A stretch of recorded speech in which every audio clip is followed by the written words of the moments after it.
For this next election on June 2nd, millions of people are going to vote for the potential governor they want to advance in the general election. But finding the one you know best has gotten a bit harder. According to the American Civil Liberties Union, a nonpartisan and nonprofit organization, out of the 8 main gubernatorial candidates for California's upcoming elections, only 4 of them gave any response to a series of questions prepared for them, addressing multiple relevant topics to the public, such as immigration rights, racial and economic justice, and criminal justice, and education equity. Getting to know your next governor is always important during a race, but oftentimes their stands aren't as clear as the public would like.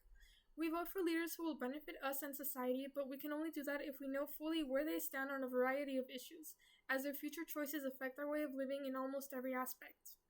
It is the responsibility of the candidate to be as transparent as they can as public servants, but we as the people need to use our voice with more wisdom of who we're voting for. We must spend more time getting to know our politicians by researching their backgrounds and what and who they support, since more often than not, they will not tell us everything we will need to know about them.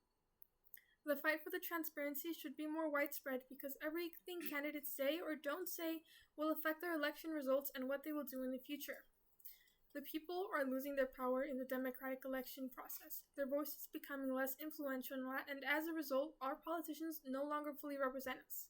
Gerrymandering and recent redistricting is taking away the power of voting for multiple groups of people, so it's incredibly important to use our voices to the fullest capacity while we still can. PBS News had shared an article on May 8th of this year that a recent U.S. Supreme Court ruling had struck down a black-majority congressional district in Louisiana, which had provided grounds for Republicans in several southern states to try to eliminate House districts with large minority populations that had been protected under the Voting Rights Act. There are many ways people can take away or lessen a population's representation, but in order for the people to have elected the officials that acted against their interests, they had to have been promised things that were for their interests. Another issue is that while the people make it clear that they want what they want, many political candidates do not. There has been a pattern of trustworthiness and transparency that has steadily decreased throughout the years, and now it has become the norm to assume that any politician and political candidate is not half as honest as they make themselves out to be. The Pew Research Center has conducted a study graphing public trust in government from the 1960s to 2025 and had found that from Obama's to present-day Trump's presidency, the public trust in government had not gone above a 25%, and is steadily decreasing from 23% at the start of Obama's presidency to 17% to Trump's second term as of September of last year. This degrading trust in the nation's most powerful political figure is not without reason. Politicians who've won elections using loaded or false statistics and claims have set a precedent for others to do the same. The people lost their power to vote because it was used to address an issue that was not real, one that didn't exist in the first place.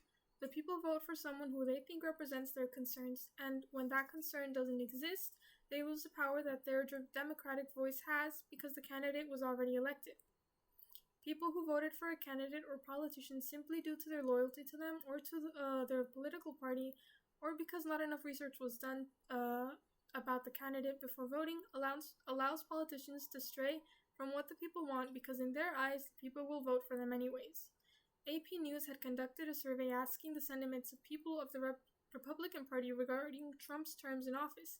They had found that 60% of Republicans felt that Trump had not helped them at all to address the cost of living in his second term, despite basing most of his campaign on it for 2024.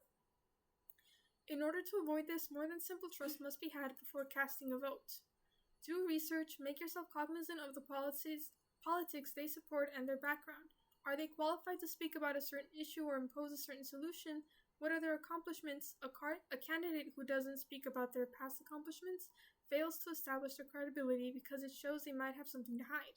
One example of a candidate trying to paint himself away from his past actions is Tom Sawyer and his previously owned hedge fund called Fairlawn Capital Management, in which he had invested about $90 million in the company that owns the largest immigration detention center in California, which, according to Fresno Bee's accountability reporter Melissa Montalvo, is responsible for multiple health code violations and had to be ordered by U.S. District Court Judge Maxine M. Chesney to address them.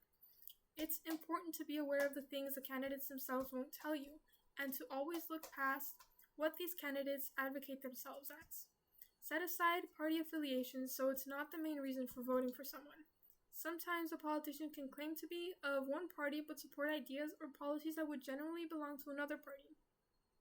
People should vote for someone who supports the policies they support, even if they are from a different party.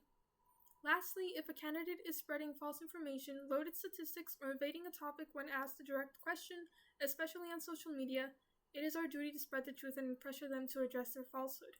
Leaving a comment or liking a post and attending public hearings in your local area are all effective ways to get your voice out there and make it more likely that your concerns will be heard and addressed. Collective actions are always more effective than individual actions, which is why using social media to speak your voice can have a big impact. It is also the main method of communication, so it's natural that the best place to go to garner collective action in order to pressure a candidate to address any misleading claims is social media. Social media can be a reliable source, but it should not be the main source of information. Fact-checking from multiple reliable sources is the best way to gain the best overall understanding of a candidate's character. Everyone should spend the time to research the candidates they plan on voting for rather than trust them blindly and set aside their party affiliation when planning to vote. They should prioritize honesty and transparency in order to ensure their vote counts for what they want it to count for. Collectively pressure candidates to address their false claim. It won't take them out of the race or harm their image if they address the claim, but if they don't, the people will know about the candidate's character and will be able to judge them accordingly, not just based on how that candidate wants the people to view them. There's a difference between advocating against a politician and holding them accountable for any misinformation spread under them. Calling out any lies or harmful stereotypes they might be reinforcing can break the cycle of constant bended truths and fallacies.